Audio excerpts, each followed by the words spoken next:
Don Pablo, te quiero invitar a ver la siguiente nota porque el presunto autor del crimen de Albertina no fue solo ese día al parecer. Había alguien esperándolo abajo. Alguien que lo esperó por más de 1 hora 45. Alguien que generó sospechas de parte de los vecinos. ¿Sabía lo que iba esta persona? ¿Qué sabe la persona que estaba abajo? Lo vemos en la siguiente nota.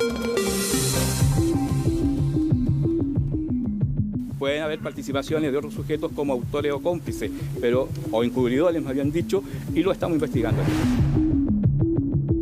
Él tenía una red de apoyo que seguramente le logró que él evadiera la acción de los equipos de investigadores y de la justicia. Como se ve el ingreso al departamento de una sola persona, nosotros creemos que es una sola persona, pero tampoco descartamos que haya más.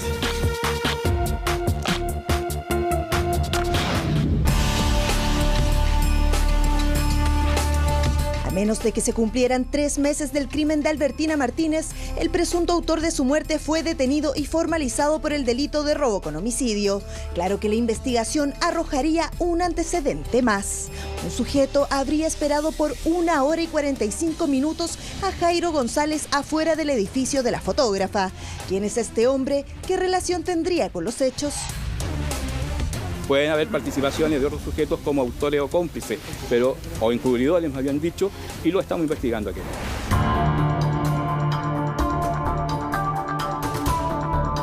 Saber qué pasó exactamente el 20 de noviembre de 2019 en torno a la muerte de Albertina Martínez es aún materia de investigación, pero poco a poco se va revelando información que explicaría cómo habrían ocurrido los hechos. Acá lo he señalado, tenemos un delito que es común, pero uno de los más graves dentro del ordenamiento jurídico penal, como es un delito de robo con homicidio, que es uno de los delitos que trae aparejado una pena incluso que puede llegar al presidio perpetuo calificado. Según la propia versión expuesta por el fiscal a cargo del caso, detalla que el detenido Jairo González, junto a su acompañante previamente concertados y a bordo de una motocicleta conducida por González Miranda, llegaron hasta la comuna de Santiago, donde el sujeto descendió en la calle Santa Elena con Maule, con el objeto de que este último incógnito hombre realizara labores de vigilancia y cobertura. En tanto, el imputado González Miranda se desplaza unos metros más para estacionar la motocicleta frente al edificio de la víctima para luego ingresar.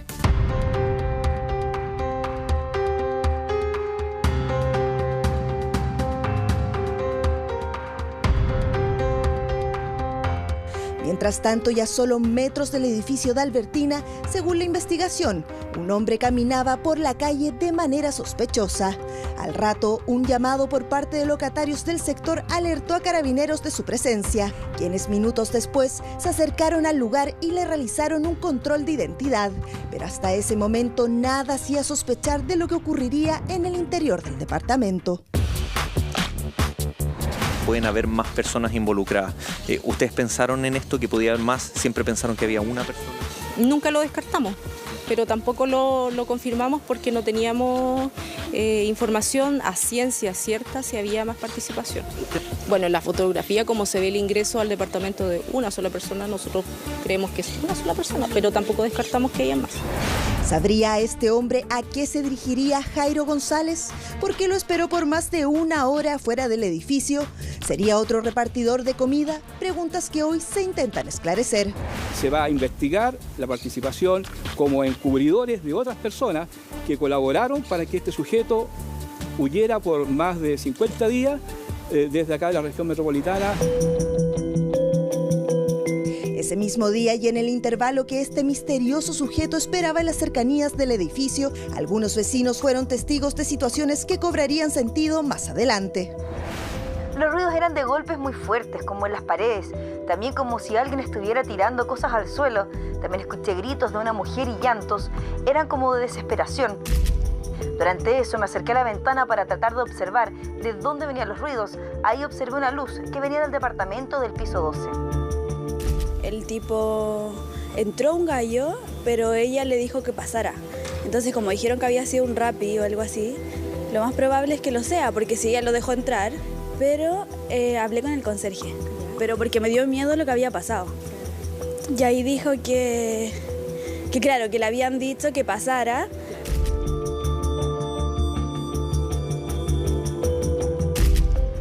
Escuché un fuerte grito de la mujer, desgarrador, y miré por la ventana para ver si una persona se lanzó por la ventana y no vi a nadie. Las cámaras del lugar permitieron hacerle un seguimiento a González junto a este desconocido hombre que lo esperó pacientemente en la calle. Luego de salir del edificio de Albertina con los elementos robados, Jairo se va en moto con este sujeto hasta la comuna de San Joaquín, a la casa de su abuela. Ruta que fue reconstruida gracias al material obtenido de las grabaciones de las cámaras de seguridad periciadas. Él sale a las 4 de la mañana, baja. Abajo hay un muchacho. Se van en moto. Toman Vicuña Maquena hacia el sur. Acá hay una relación lógica, producto de lo que son los aportes de las cámaras de vigilancia, no tan solo del edificio en donde vivía la víctima, sino que también en todo el sector de Vicuña Maquena, en donde se ve desplazar la motocicleta en que se movilizaba el imputado y que iba en dirección a la comuna ya señalada en San Joaquín, en donde él ingresa ese mismo día, media hora después de ocurrido el delito, a este domicilio en donde vivía su abuela materna, y producto de algunas diligencias se pudo establecer que ella habla por teléfono con la pareja del imputado, en donde le señala que este había llegado con sus slips, su vestimenta, pantalones y poleras con sangre. A través de un proceso de asociación de las evidencias, tanto física, biológica, ¿no es cierto?, de registros fílmicos que nosotros pudimos acceder al amparo de las órdenes de investigar que nos da, ¿no es cierto?, la Fiscalía Regional Metropolitana Centro Norte, permitieron reunir el cúmulo de antecedentes y ya nosotros tener la teoría del caso y poder tener, ¿no es cierto?, la participación punible de una persona ya debidamente establecida. Es así como la teoría de un cómplice cobraría fuerza. La pregunta es, ¿sabría este segundo individuo lo que ocurriría en este departamento? ¿Le habría confesado Jairo el crimen al salir del edificio? ¿O tal vez nunca fue informado de lo que realmente allí ocurrió? Se está investigando la participación de otro sujeto y en su momento se va a señalar qué antecedentes son los que vamos a tener también para llevarlo a los tribunales. Yo siempre viví en este barrio y era súper tranquilo.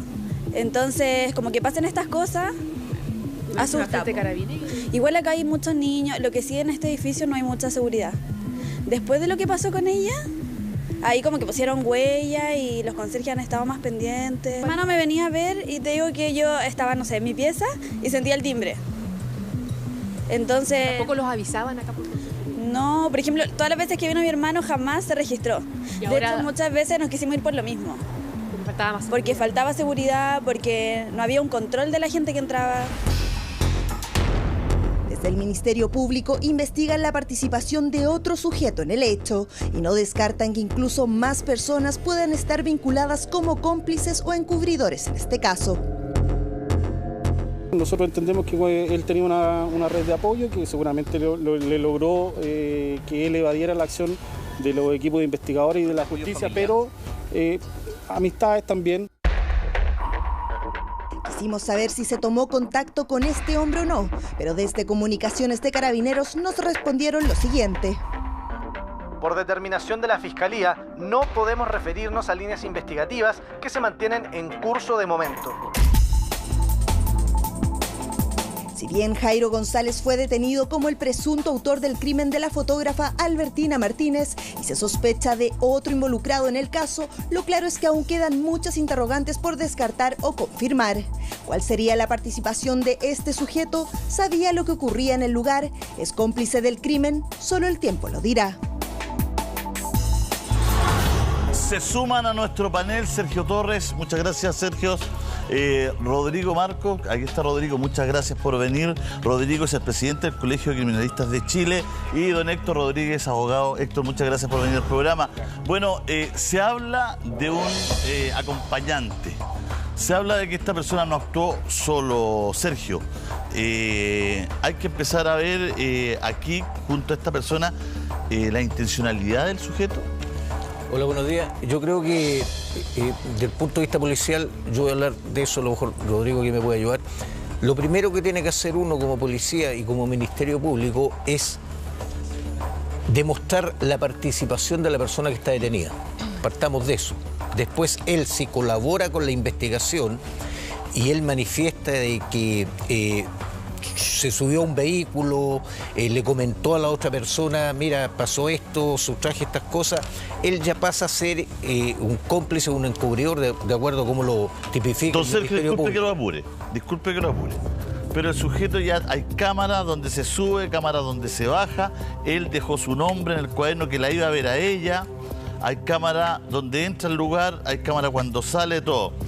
Sale con la mochila de ella, sale con sus pertenencias, sale con los audífonos, o sea, ya.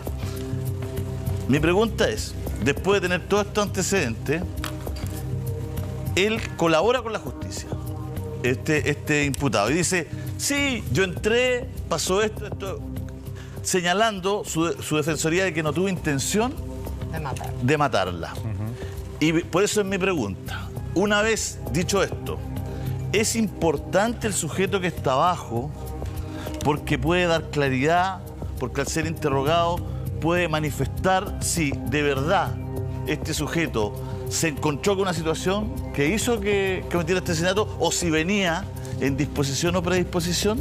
Por eso, tal como dices tú, es importante eso, pero esa es la versión que tiene que dar él ante la justicia, ante el juez de garantía, ante el fiscal, ante su abogado defensor. Eso es importante, pero yo creo que aquí existió, desde el punto de vista que él señala de que se cayó accidental, yo creo que nadie sabe que era accidental, si después aparece en el sitio de suceso baleada, aparece con lesiones, atribuirle, recordemos que ayer se decía en la nota que se le encontró ropa con manchas de sangre, sí. Y eso es importante por una investigación. Yo creo que aquí él lo que hizo fue asesinar, robar, ocultarse de la justicia y al final y al cabo ahora tiene que responder los hechos que ya están consumados. Don Sergio, mire, le ayudo con algunos datos. Hoy día habla el mayor de la OS9 en el diario Las Últimas Noticias y explica un poco, primero, cómo fue la detención y cómo llegan precisamente a Jairo, ¿no?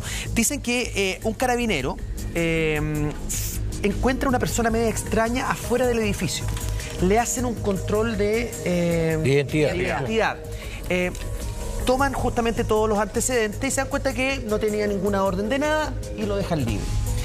Pero les empieza a llamar la atención y llegan incluso al dato de que, acá dice, en el análisis saltó el nombre del hermano del motociclista, del que le habían hecho este control de identidad, quien había cometido un robo años atrás junto a un quinceañero llamado Jairo Adonis González. O sea, quien comete justamente esto, cuyo aspecto, se empiezan a dar cuenta, era idéntico a la persona que buscaban, de acuerdo a las cámaras de seguridad del edificio.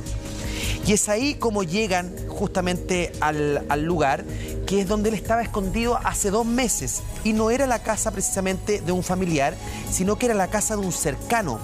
Y es ahí donde Jairo González fue detenido jugando baby fútbol. O sea, gracias a la inteligencia, a la viveza, ¿no?, de este carabinero que empieza a entrar a decir, ya, esta persona que le hicimos el control de identidad, los familiares, ¿tendrá algo que ver o no tendrá algo que ver con la persona que aparece en el video? Es que llegan finalmente a la persona que habría cometido este crimen. Por supuesto, y por eso en la formalización también se hablaba de que había participación de otras personas en calidad de cómplices o encubridores, que fueron precisamente quienes facilitaron los medios para que esta persona eludiera la acción de la justicia por algunos días, claro, que por suerte terminó siendo detenida. Ahora, en el tema del acompañante, es muy importante, como mencionaba Sergio, ver las circunstancias en las cuales realmente tuvo la participación, porque al parecer lo que se sabe ahora que fue la persona que lo condujo hacia el lugar y después lo retiró del lugar. Pero aún hay que sí averiguar respecto de si había un tipo de premeditación, si había un conocimiento previo de qué es lo que iba a suceder en el lugar, porque eso también es una circunstancia que es un agravante penal. Exacto. Entonces, por ahí la Fiscalía también va a tener que indagar respecto a eso, pero va a ser difícil porque ellos van a presentar una hipótesis alternativa que va a ser menos gravosa. Perdón, es que es mi punto. Le pregunto lo mismo que le pregunté a Sergio, al abogado Héctor Rodríguez. ¿Es confiable, es fiable este testigo? Este que está abajo, digamos. Porque, claro, uno diría, si yo soy policía, podría apurarlo y decir, oye, venían a robarle, venían con mala intención, la querían asesinar. ¿Es válido ese testimonio o un testimonio poquita cosa, digamos, pequeño, puede mentir, puede...? Sí, es complejo porque el testigo tiene que ser una persona que no tiene ningún tipo de relación con los hechos. En cambio, el encubridor o eventualmente el cómplice está involucrado en el hecho y por lo tanto sus declaraciones probablemente sean para protegerse. Es importante en esta situación tener presente la intencionalidad. Porque, el motor. ¿Cuál es el motor? Exactamente. Porque uno puede matar a una persona e incluso eventualmente pudiera no ser un delito. Pero el cuasi delito, uno atropella a una persona, no tuvo la intención, no hubo dolo, hubo una culpa, ¿no es cierto? Legítima defensa.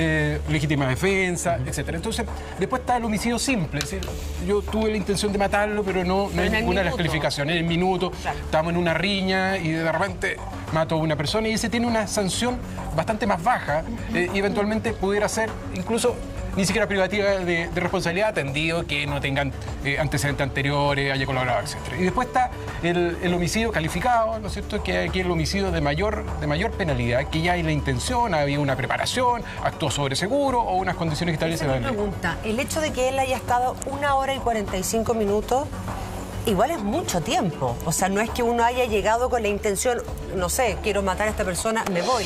O sea, tiene que haber pasado algo en todo ese transcurso de tiempo. ¿O me equivoco? Eso es lo que los investigadores tienen que llegar a concluir, pero no es tan fácil, porque al final la ley lo que exige es un tema de intencionalidad. ¿Cuál era la intención? ¿No? Está en el fuero interno de alguna forma del delincuente o de quien cometió el acto. Y el componente de drogas, si es que efectivamente nos atendemos al relato que hace el fiscal durante la audiencia, ¿no?, donde se habla de intercambio de algún tipo de droga, entiendo que no se especifica, al menos hasta donde yo pude informarme, pero el efecto de la droga en la relación de ambos, si es que el atacante tenía, digamos, en su cuerpo droga o la víctima de alguna manera, ¿qué lectura hace la legislación de eso? A ver, ¿hay un atenuante? Si cometo un delito bajo los efectos de alcohol o de alguna droga, la verdad es que sigo cometiendo el delito y la legislación en términos generales no lo contempla. Pero si yo estuve drogado o alcoholizado cuando cometí algún delito, de alguna forma es más complejo probar que hubo un dolo previo, es decir, un homicidio calificado. Es decir, es posible, no dejo de ser inocente por el delito de homicidio, sigo siendo culpable por el delito de homicidio, pero es más difícil la calificación. Se lo pregunto porque la radiografía que hacíamos ayer o anteayer, no recuerdo, respecto de la imagen que hoy día viene en la portada de las últimas noticias y que nosotros revisamos, ¿no?, en la información de prensa, cuando él entra al ascensor, uno trata de reconstruir un poco la secuencia, que no tuvo la precaución de ocultar su rostro, al contrario, lo muestra ampliamente al espejo. Todos sabemos, digamos, que hay cámaras siempre al interior de los ascensores, no utiliza otra forma de salir, podría haber ocupado, por ejemplo, la caja de escala.